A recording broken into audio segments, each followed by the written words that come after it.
Basic शिक्षा नवाचार channel में आप सभी का पुनः हार्दिक स्वागत है। आज की वीडियो में हम अनिवार्य संस्कृत कक्षा 7 के सप्तमः पाठ है ईश्वर चंद्रो विद्यासागर का अभ्यास कार्य करेंगे। इस पाठ का हिंदी अनुवाद इससे पहले एक वीडियो में मैं कर चुकी हूँ। यदि आपने वह वीडियो नहीं देखा है तो उसका लिंक स्क्रीन पर शो हो रहा है, आप उस लिंक को टच करके इस पाठ का हिंदी अनुवाद देख सकते हैं। तो चलिए अब हम शुरू करते हैं इस पाठ का अभ्यास कार्य। पहला प्रश्न है उच्चारण करें। यहाँ पर कुछ शब्द दिए गए हैं जिनका हमें उच्चारण करना है। मेरे साथ साथ आप भी इन शब्दों का उच्चारण कीजिएगा। एकोनविंश ख्रिस्टे, एकोनविंश ख्रिस्टे, पाश्चात्य संस्कृते, पाश्चात्य संस्कृते, प्रशंसनीयानि, प्रशंसनीयानि, शताब्द्यां, शताब्द्यां, नारी शिक्षायै, नारी शिक्षायै, विद्याध्ययनं, विद्याध्ययनं, अभिनन्दनीयाः, अभिनन्दनीयाः, जनान्दोलनं, जनान्दोलनं, प्रवर्तनाय, प्रवर्तनाय। दूसरा प्रश्न है एक पद में उत्तर दें। यहाँ पर कुछ प्रश्न दिए गए हैं जिनका उत्तर एक पद में अर्थात एक शब्द में देना है।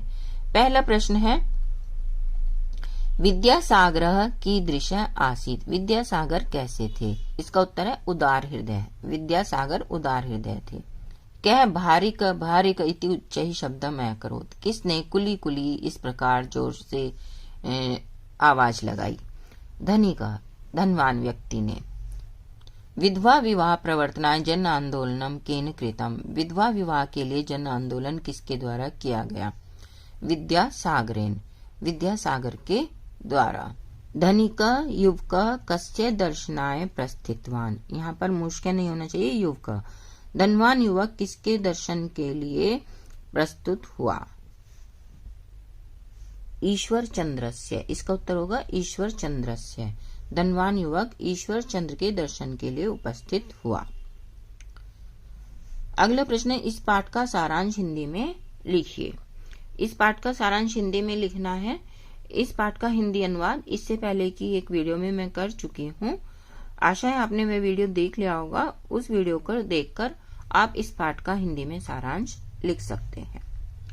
अगला प्रश्न है निम्नलिखित पदों में विभक्ति एवं वचन बताएं। यहाँ पर कुछ पद दिए गए हैं जिनका हमें विभक्ति और वचन बताना है। श्रमेन तृतीय विभक्ति एक वचन, निर्बला नाम षष्ठी विभक्ति बहुवचन का रूप है, युवा प्रथमा विभक्ति एक वचन का, नारी शिक्षायै चतुर्थी विभक्ति एक वचन का, प्रवर्तनाय चतुर्थी विभक्ति एक वचन और वर्ग विशेषस्य षष्ठी विभक्ति एक वचन का रूप है। पांचवा प्रश्न है पाठ से उचित शब्द चुनकर रिक्त स्थानों की पूर्ति करें।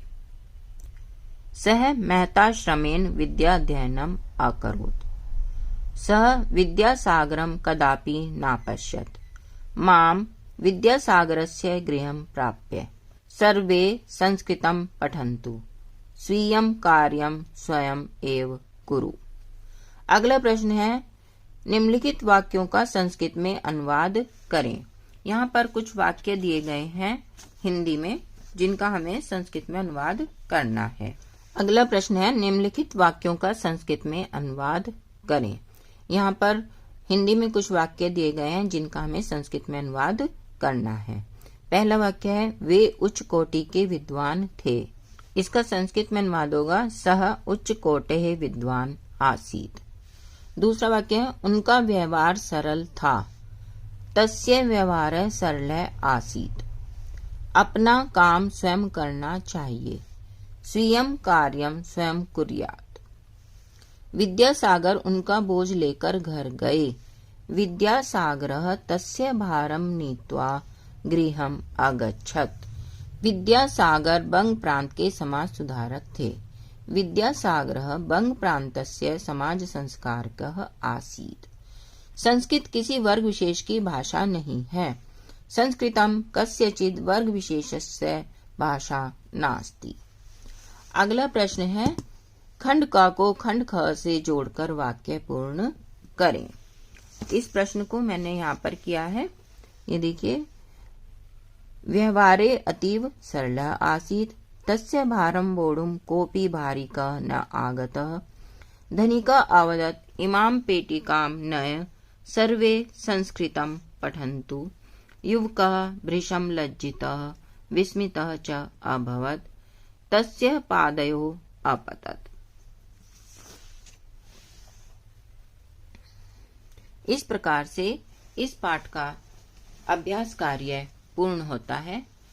आशा है आपको मेरा यह प्रयास पसंद आया होगा और इसके साथ साथ ही अनिवार्य संस्कृत कक्षा 7 के समस्त पाठों का हिंदी अनुवाद एवं अभ्यास कार्य भी पूर्ण होता है। धन्यवाद।